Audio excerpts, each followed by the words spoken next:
Hello student, science की class में आपका वेलकम है।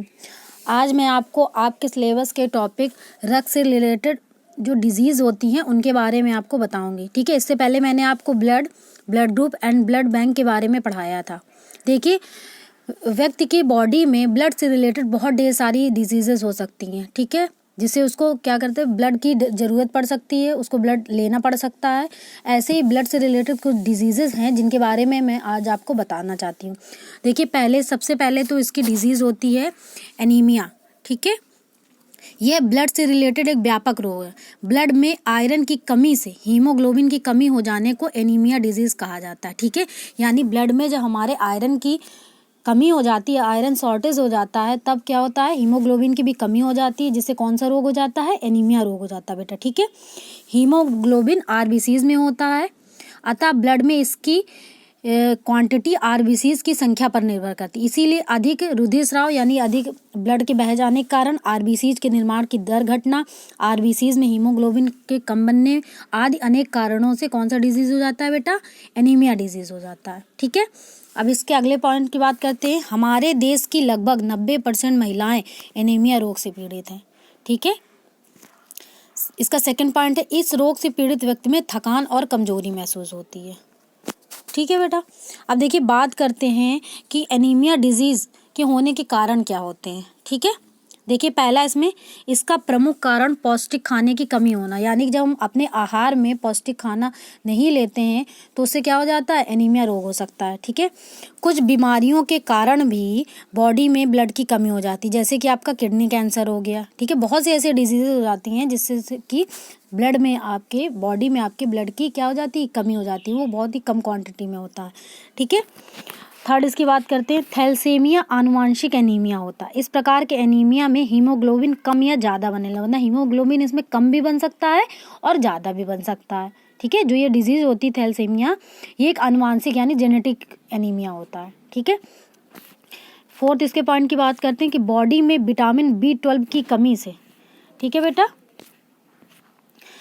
क्या हो जाता है, परनेसियस एनीमिया होने की संभावना होती है। ठीक है बेटा, इसके बाद देखिए, किसी प्रकार की दीर्घकालिक बीमारी, यानी आपको अगर बहुत कोई बीमारी है और बहुत टाइम से आपके मतलब बॉडी में है वो चीज़, आप बहुत टाइम से बीमार रह रहे हो तो भी आपको क्या हो सकता है, एनीमिया हो सकता है। ठीक है बेटा, अब देखिए इसके कुछ बचाव और या उसके उपचार की बात कर लेते हैं कि इसमें हम क्या क्या बचाव कर सकते हैं और क्या क्या उपचार मतलब कर सकते हैं एनीमिया रोग होने के बाद। ठीक है, पहला पॉइंट है, एनीमिया ज़्यादातर पौष्टिक आहार लेने से ठीक हो जाते हैं, यानी जब हम अपने खाने में पौष्टिक आहार की चीज़ों की मात्रा ज़्यादा रख लेंगे तो ये क्या हो जाएगा, जल्दी ठीक हो जाएगा। सेकेंड है, एनीमिया होने पर हमें क्या करना चाहिए, डॉक्टर्स की परामर्श के अनुसार भोजन पर क्या है, विशेष ध्यान देना चाहिए। यानी डॉक्टर जो भी हमसे कहे कि आपको ये खाना खाना है तो आपको वही चीज़ें अपने भोजन में ज़्यादा मात्रा में लेनी चाहिए। इसके बाद आयरन सप्लीमेंट लेना। ठीक है, यानी कि आपको वजह से मैंने पहले बताया कि एनीमिया क्या होता है, आयरन की कमी से हो जाता है, तो इसलिए आपको जो आयरन की चीज़ें हैं उनको ज़्यादा लेना चाहिए। ठीक है, फोर्थ पॉइंट है, भोजन में हरे पत्तेदार सब्जी, पालक, मेथी, चुकंदर, फल, सलाद आदि को क्या करना चाहिए, ज़्यादा मात्रा में बढ़ा देना चाहिए। ठीक है बेटा, फिफ्थ पॉइंट है इसका, सूखे मेवे जैसे खजूर, बादाम और किशमिश का ज़्यादा प्रयोग करना चाहिए। ठीक है, देखिए ये आपका हो गया पहला एनीमिया डिजीज़। अब बात करते हैं आपके सेकेंड डिजीज़ यानी ल्यूकेमिया की। देखिए इसे वाइट ब्लड कार्पस्कल्स का कैंसर भी कहते हैं। ठीक है, इसमें वाइट ब्लड कार्पस्कल के बनने की दर अत्यधिक बढ़ जाने से ब्लड में इन रुधिराणुओं की संख्या बहुत अधिक बढ़ जाती है। रोगी की प्लीहा, यकृत तथा लसिका बढ़ जाने से रुधिर में इन रुधिराणुओं की संख्या बहुत बढ़ जाती है। ठीक है बेटा, अब देखिए बात करते हैं, तथा उच्च ज्वर, जोड़ों में असहाय पीड़ा और व्यापक रुधिर स्राव भी होने लगता है, यानी अधिक मात्रा में आपका ब्लड भी बहने लगता है। मुख्य रूप से महिलाओं की तुलना में पुरुषों में को ये अधिक, यानी ल्यूकेमिया पुरुषों में बहुत अधिक ज़्यादा होता है। ठीक है, अब देखिए बात करते हैं टाइप्स ऑफ ल्यूकेमिया की। ये 2 टाइप्स का होता है, क्रोनिक एंड एक्यूट।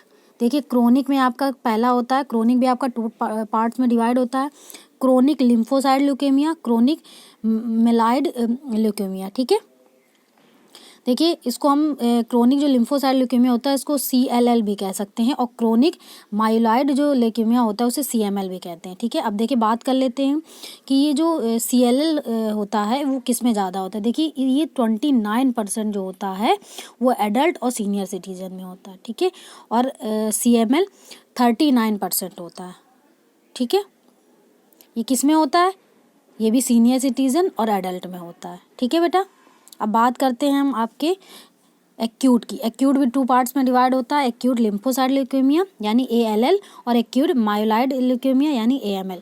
देखिए जो ALL होता है वो 10% होता है चिल्ड्रन और एडल्ट में। ठीक है, और AML क्या होता है, ये भी होता है किसमें, चिल्ड्रन और एडल्ट में, कभी कभी ये सीनियर सिटीजन में भी हो सकता है।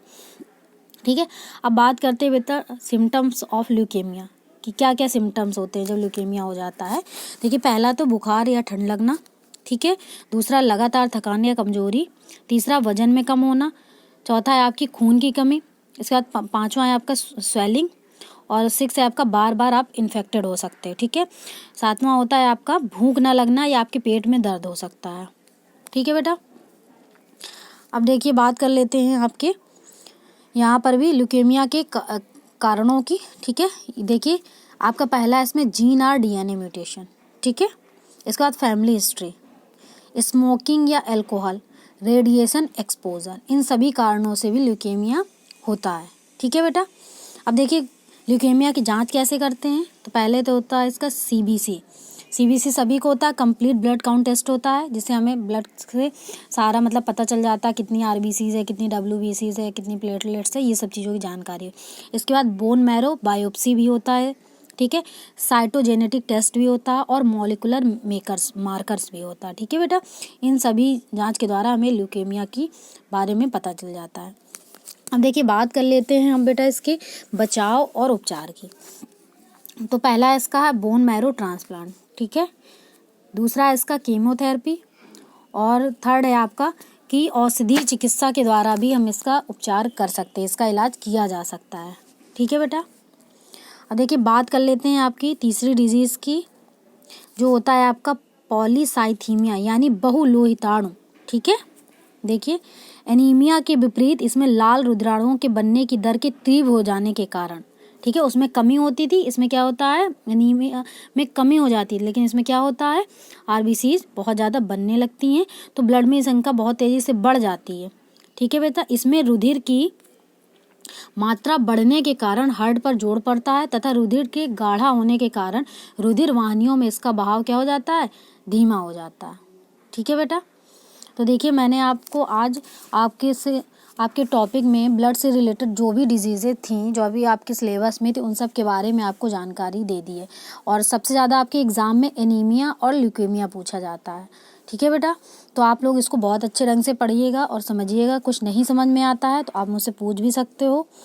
और बाकी आपके ये एग्ज़ाम के लिए बहुत इंपॉर्टेंट टॉपिक हैं डिजीज़ेज़, जो भी मैंने आपको ये 2 पढ़ाई हैं, और तीसरी है लेकिन वो इतनी ज़्यादा इंपॉर्टेंट नहीं है, लेकिन फिर भी आपको उसके बारे में जानकारी होनी चाहिए। ठीक है, थैंक यू।